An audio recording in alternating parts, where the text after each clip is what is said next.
বাবা মাকে জাকাতের টাকা দেওয়া যাবে কি না? বাসার মেয়েদের স্বর্ণ একত্র করলে নেশাব পূর্ণ হয়, একত্র না করলে হয় না, এক্ষেত্রে করণীয় কি? ব্যবহৃত স্বর্ণের জাকাত দিতে হবে কি না? কি পরিমাণ সম্পদ হলে এবং কত সময় সেটা স্টে করলে জাকাত দিতে হবে? চলুন তাহলে আর বিলম্ব না করে ইতিমধ্যে যে সমস্ত প্রশ্ন চলে এসেছে আমাদের কাছে সেগুলোর উত্তর দেওয়ার পালায় প্রবেশ করি। শিশুদের সম্পদের জাকাত দিতে হবে কি না? এর উত্তর হলো, এটা নিয়ে স্কলারদের মধ্যে দুটি মত রয়েছে। অনেক স্কলার বলেন শিশুদের সম্পদের জাকাত দিতে হবে না, কারণ তারা বালেগ নয়, প্রাপ্তবয়স্ক নয়। প্রাপ্তবয়স্ক না হলে ইসলামের বিধিবিধান তার জন্য প্রযোজ্য হয় না। শিশু যেহেতু শিশু, প্রাপ্তবয়স্ক নয়, যার কারণে তার জন্য ইসলামের এই জাকাতের বিধান প্রযোজ্য হবে না, তার সম্পদের জাকাত দিতে হবে না। এর বিপরীতে অনেক ওলামা একরাম বলেন না, শিশুদেরও সম্পদের জাকাত দিতে হবে, কারণ শিশুদের সম্পদ জাকাতের জন্য দিতে হবে যে জাকাতটা আসলে ব্যক্তির উপর নয় বরং সম্পদের উপর দিতে হয়, আবশ্যক হয়। আল্লাহ সুবহানাহু ওয়া তাআলা বলেছেন খুয মিন আমওয়ালিহিম সাদাকাতান তুতাহিরুহুম ওয়া তুযাক্কিহিম, অর্থাৎ আপনি তাদের সম্পদ থেকে জাকাত কালেকশন করুন। আল্লাহ সুবহানাহু ওয়া তাআলা তার রাসূল সাল্লাল্লাহু আলাইহি ওয়াসাল্লামকে নির্দেশ করছেন। তাহলে এই আয়াত থেকে আমরা দেখতে পেলাম জাকাত এটা সম্পদের উপরে অপরিহার্য করা হচ্ছে, ব্যক্তির উপরে না। অতএব মালিক কি শিশু না অন্য কি এটা দেখার বিষয় না। যদি সম্পদ থাকে এবং মুসলিম হন তাহলে তার জাকাত দিতে হবে, এটা অনেক ওলামা একরাম বলেছেন। তাহলে দুটি মত ক্ষেত্রে রয়েছে এবং ভিন্ন মত রয়েছে। দুই মতের সপক্ষেই যার যার মতো করে দলিল তারা পেশ করে থাকেন। বিষয়টি গবেষণামূলক এবং ইজতিহাদি মতপার্থক্যপূর্ণ। 17 নম্বর প্রশ্ন হলো, জাকাত কি রমজান মাসেই দিতে হয়? এর উত্তর হলো না, জাকাত দিতে হয় আপনি যখন সম্পদের মালিক হয়েছেন, বছর পূর্ণ হলে তখন আপনাকে জাকাত দিতে হবে। এই বছর পূর্ণ হওয়াটা প্রত্যেকটা মানুষের হিসেব সম্পূর্ণ আলাদা আলাদা। আমি হতে পারে মুহররম মাসে সম্পদের মালিক হয়েছি, আমি পরবর্তী মুহররমে জাকাত দিব, বা জিলহজের শেষে আমি জাকাত দিব। আমি কেউ হয়তো সফর মাসে সম্পদের মালিক হয়েছেন, তাহলে তিনি পরবর্তী বছর ওই সময় জাকাত দিবেন। অর্থাৎ জাকাত দিতে হবে প্রত্যেকটা মানুষকে তার অর্থ বছর পূর্ণ হলে।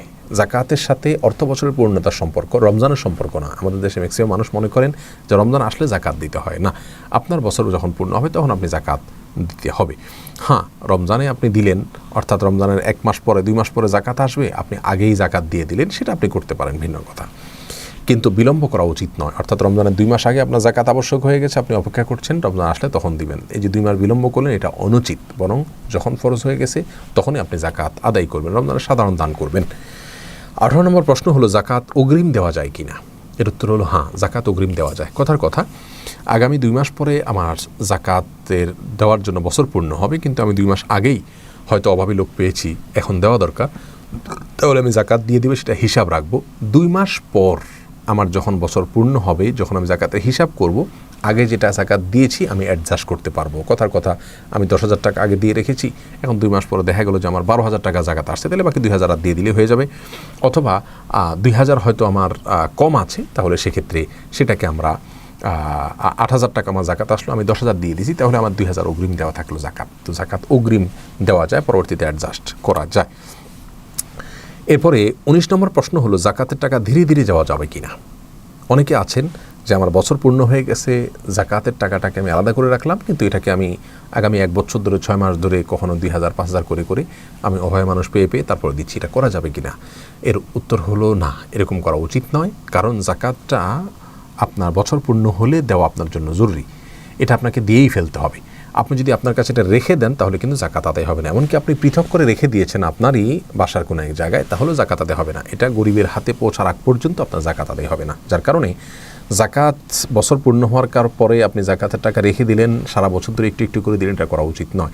আপনি যেটা করতে পারেন সেটা হলো অগ্রিম, অর্থাৎ জাকাত আপনার আরও 6 মাস 7 মাস 8 মাস বা 1 বছর পরে পূর্ণ হবে, তখন জাকাত দিবেন। আপনি আগে থেকে দিতে থাকলেন এবং হিসাব রাখলেন, দেওয়ার সময় জাকাতের নিয়ত করে দিলেন আর হিসাব রাখলেন। বছর শেষে যখন জাকাতের হিসাব করলেন, তখন এবার অ্যাডজাস্ট করলেন যে কত টাকা দিলেন, বেশি দিলেন না কম দিলেন, এটা করতে পারেন। কিন্তু বিলম্ব করে আপনি জাকাত দিতে পারবেন না, সেটা গুনাহ হবে আপনার জন্য। 20 নম্বর প্রশ্ন হলো, কয়েক বছরের জাকাত দেওয়া হয়নি, এখন কি করব?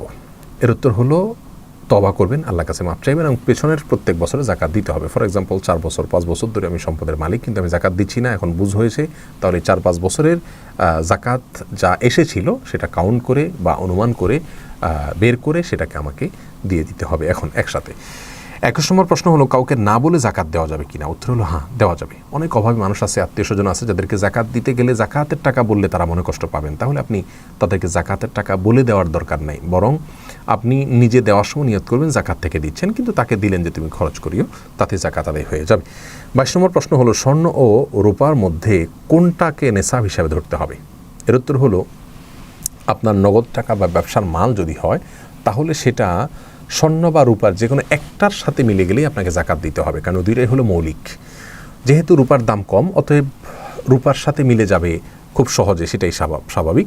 যার কারণে কারোর কাছে যদি শুধু টাকা থাকে অথবা ব্যবসার মাল থাকে, তাহলে সেটা স্বর্ণের নেশাব পূর্ণ হওয়ার অপেক্ষা করার দরকার নেই, কারণ 85 গ্রাম স্বর্ণের নেশাব পরিমাণ টাকা হতে অনেক টাকা লাগবে, কিন্তু রূপা 52 তোলা বা 595 গ্রাম রূপা, এটার মূল্য পরিমাণ টাকা বা ব্যবসার মাল হতে খুব বেশি টাকা বা বেশি ব্যবসার মাল লাগবে না। যার কারণে সর্বনিম্নটাকে হিসাব করতে হবে। জাকাতের ক্ষেত্রে স্বর্ণ এবং রূপার ক্ষেত্রে যে কোনো একটার সাথে মিলে গেলেই জাকাত দিতে হবে, কারণ সর্বনিম্নটাই আমাকে ধরতে হবে। স্বর্ণ বা রূপার যে কোনো একটা, কোনো কালে কোনো সমাজে যদি কথার কথা এমন হয় অলৌকিকভাবে যে স্বর্ণের দাম কম হয়ে গেল, রূপার দাম বেশি হয়ে গেল, তাহলে স্বর্ণের সাথে মিলে গেলে তারা তখন জাকাত দিবেন।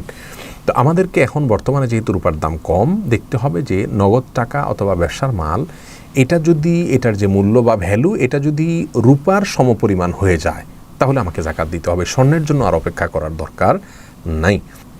এর উত্তর হলো, বাবা মাকে জাকাতের টাকা দেওয়া যাবে না। নিজের বাবা মাকে জাকাতের টাকা দিবেন না, নিজের সন্তানদেরকেও জাকাতের টাকা দিতে পারবেন না।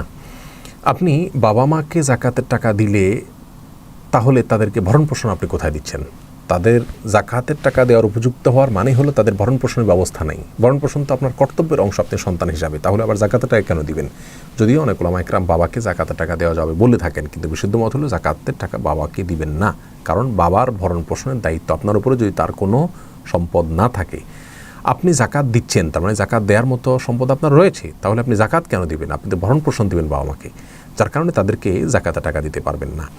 আর সন্তানদেরও ভরণ পোষণ দেওয়ার দায়িত্ব আপনার, যার কারণে তাদেরকে আপনি যে ভরণ পোষণের দেওয়ার দায়িত্ব যেহেতু আছে, জাকাতের টাকা তাদেরকে দিতে পারবেন না। যাদের ভরণ পোষণের দায়িত্ব আপনার নয়, যেমন ভাই বোন, তাদের বালেগ হয়ে গেলে, প্রাপ্তবয়স্ক হয়ে গেলে তাদের আর ভরণ পোষণের দায়িত্ব আপনার থাকে না, যার কারণে তাদেরকে আপনি জাকাত দিতে পারবেন। এমনিভাবে যে কোনো আত্মীয় স্বজন যাদের ভরণ পোষণ বহন করা ইসলাম শরীয়তের দৃষ্টিকোণ থেকে আপনার উপরে আবশ্যক নয়, কর্তব্য নয়, তাদেরকে আপনি জাকাতের টাকা দিতে পারবেন। কি পরিমাণ সম্পদ হলে এবং কত সময় সেটা স্টে করলে জাকাত দিতে হবে? এর উত্তর হলো, স্বর্ণ যদি থাকে, শুধু স্বর্ণ যদি থাকে, তাহলে 7.5 ভরি অথবা 85 গ্রাম, কেউ 92 গ্রাম বলেছেন, তো আমরা সর্বনিম্নটা ধরি 7.5 ভরি বা 85 গ্রাম।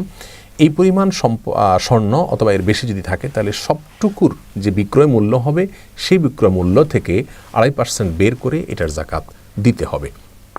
আর যদি শুধু রূপা থাকে তাহলে সেক্ষেত্রে 52.5 তোলা রূপা অথবা 595 গ্রাম, 52.5 তোলা বা 595 গ্রাম, এই পরিমাণ রূপার যদি কেউ মালিক হন অথবা এর বেশি থাকে, তাহলে সবটুকুর বিক্রয় মূল্য ধরে এটা থেকে 2.5% হারে জাকাত দিতে হবে।